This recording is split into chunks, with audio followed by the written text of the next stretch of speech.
And I'm back for part 2 of this double program. Now, the deal with this guy is that he's a member of the family known as the Riches, and this is home to a little challenge that's quite similar to the Winstraits and Hoenn. Hoenn confirmed!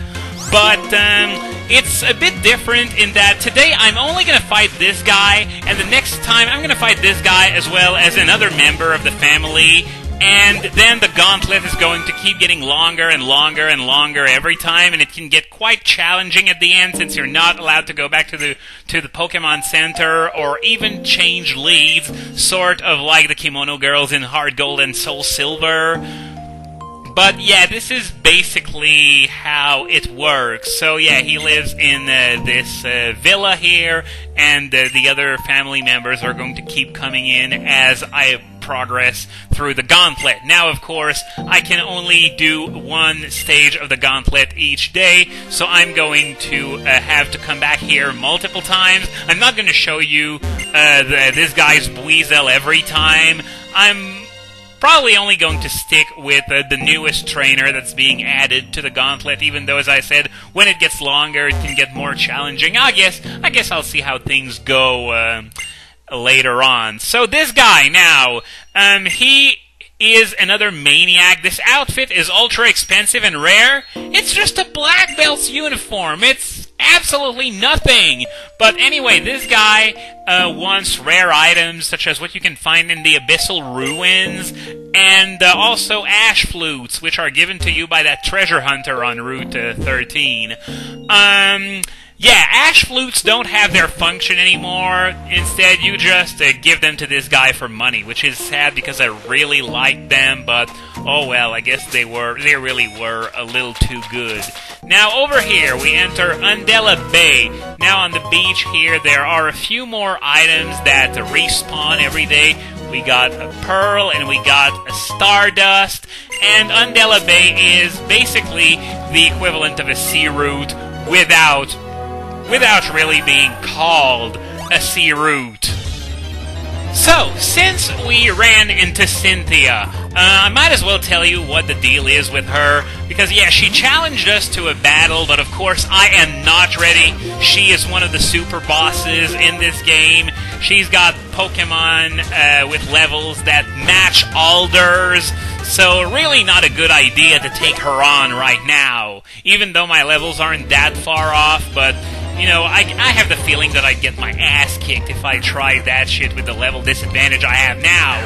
So, yeah, another thing is that, well, she's staying in Caitlin's mansion. Caitlin allows her to stay there, and once you've beaten her, she's only going to reappear in this mansion in spring and summer. You can fight her every day in spring. After you've beaten her once, you can beat her the first time in any season. But yeah, you can fight her every day in spring, and in summer she's going to be there. You can talk to them. You can talk to her, rather. I'm going to explain why I said them in just a bit, but you can talk to her, but you can't fight her in summer, and in fall and winter, the mansion is just empty. So, the reason why I said them instead of... Good thing I don't have a drink next to me, because I would gulp some down and then just spit it out just for the sake of doing a spit take, because this is what it deserves. They definitely threw this line in for the fanboys. They really had to. But yeah, the reason why I said them by mistake is that Cynthia is not alone in this mansion in the spring and summer. In the spring, she gets the visit of Chantal and Caitlin, and it's not every day either. Sometimes both of them are going to be there, sometimes only one of them is going to be there, and sometimes neither of them are going to be there. But on some days, yeah, Chantal and Caitlin are going to come and visit her during the spring, and in the summer, she's going to get the visit of... Okay, yeah, please tell me more about this character I utterly and absolutely despise. Just great. Yeah, you said it yourself. But yeah, she gets the visit of Iris, Lenora, Elisa, and Skyla in the summer. Note that it's only the female gym leaders and Elite Four members. Is there something you're not telling us, Cynthia? Sexy 7-way lesbian orgy at Caitlin's! Yeah, you were thinking the same thing too, admit it. And besides, it's very likely that there's already tons of fan art out there depicting this very scenario. Not that I'm interested in hunting it down, of course. But, yeah, of course, Skyla is involved, so there definitely are some funky shenanigans going down there. Oh, it's so fun when you have a mimetic sex goddess that you can pin the blame for everything on.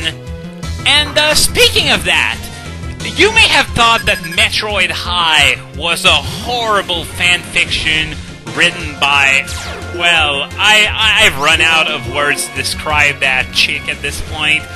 But let's just say that I have it on good authority that there's a fanfiction out there that pairs Cynthia with Lucian. Now, you may be wondering what's the problem there, because, of course, Cynthia has probably been paired with just about everyone and everything, including a copious amount of male self-inserts. But what's particular about this one is that Lucian turns out to be a shape-shifting Gabite, and Cynthia ends up giving birth to a half-Gibble, half-human creature. How do people think of shit like this? And because I've gone batshit insane from too much Metroid High, I tried looking it up to see if that truly existed, or if I was just being taken for a ride, and, well, luckily I haven't found it yet. Now, about the author, because yes, it's a she, again. How come all the crazy, weird shipping fanfictions are written by girls? I will never know. But she used to go by the handle of Staraptor Empoleon, which is weird because I swear I've seen that name somewhere before, but I cannot place my finger on where. I don't know if you've experienced something like that before, but I know I've seen that name before. I just don't know where. But yeah, she changed it to Obsessed with Birds. Quite frankly, this is a misnomer because it really should be Obsessed with Shipping instead. Okay. So, we just fought a Pokemon, a Quagsire, that had a Rain Dance. And its teammate is a Golduck that knows Cloud9 and therefore cannot abuse any of the effects of rain. So what's the point of having Rain Dance on Quagsire in the first place? And using it on top of that? Ah, the AI sometimes, I swear. Anyway, as I was saying, her name definitely should be Obsessed with Shipping instead, because if you take a look at her list of fanfictions, there is a very, very long list of different pairings, and not just Pokemon either. We're talking about TV shows, the whole 9 yards. It's just a giant clusterfuck of shipping. There's a lot, and I mean a lot of Ceylon and Iris stuff, though, as well as Looker and just basically everyone. Yeah, I don't know why the obsession with Looker either, but yeah, she does have one fanfic with Cynthia and Lucian. However, it doesn't have the shape-shifting and birth-giving shenanigans that I described a few moments ago. Either that, or these chapters used to exist, but they were so bad that they were taken out of fanfiction.net. After all, this is the same site that decided 50 Shades of Grey was too shitty for them, so it wouldn't surprise me in the slightest if they just got rid of that shit. I mean, that's disturbing, and that's a whole new level of disturbing that even 111 Samus Ridley Forever 2006 didn't go to? Let that sink in for a second. Even Metroid High didn't go as far as that piece of crap did. And that's assuming my theory is correct, and this is indeed the fanfiction that I heard about, and they just took out the more unsavory chapters. But why am I talking about crappy fanfiction again? Well, I guess, as you can probably tell, Metroid High completely broke me, and the sad thing, I'm not even done with it yet, because there are two one-shots that were written by the same author that I've promised to read, just to bring some closure to this whole saga.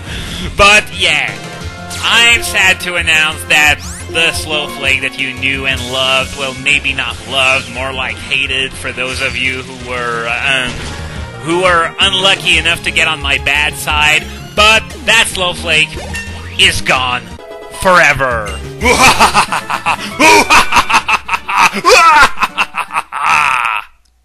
But seriously, let's not linger on that. Something that I wanted to say real quick, because we only got a few more minutes left, as I'm gonna go with Lilligant in the lead again, because well, Zekrom's had its fill of experience. Because like most legendaries, it takes more experience than most to gain a certain level. So, well, yeah.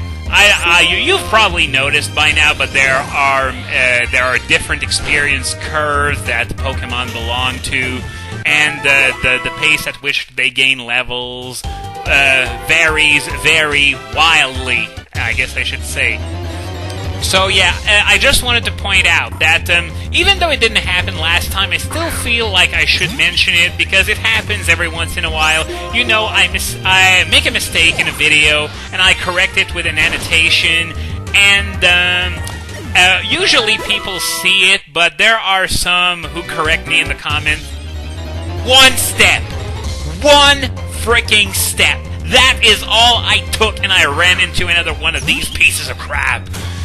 This encounter rate is going to drive me mad. Thank God it's about the last place in the game where it's this high, because for the rest, it's mostly paved ground from here on out, so I guess I should consider myself lucky. But yeah, there are some people who correct me even though I put an annotation there, so this is just a reminder to always have annotations on when watching one of my videos, or anyone else's videos, really, as long as annotations are used properly and not smeared all over the fucking place and throughout the entire video, they can really, well, I'm gonna say something cheesy like enrich the experience, but I guess that's what it is. It's just really useful for the video maker as well as for the one who watches videos. So, I'm going to finish off this trainer, maybe run into one or two more random battles, because you know that's going to happen. And I'm going to call it a day. So next time, we're going to finish Undella Bay, and then we're going to move on to Route 14. Now, as I said before, I'm not going to take care of the Abyssal Ruins right now, because, as I said, getting everything in there is incredibly tedious, and I'm going to need to decide how I'm going to tackle this in terms of video editing. Then I'm going to decide how to tackle this in terms of gameplay. So yeah, this is going to take a lot of planning, so don't be surprised if it comes, well, maybe it's going to come this weekend, but maybe it's going to come later on. So, see you next time.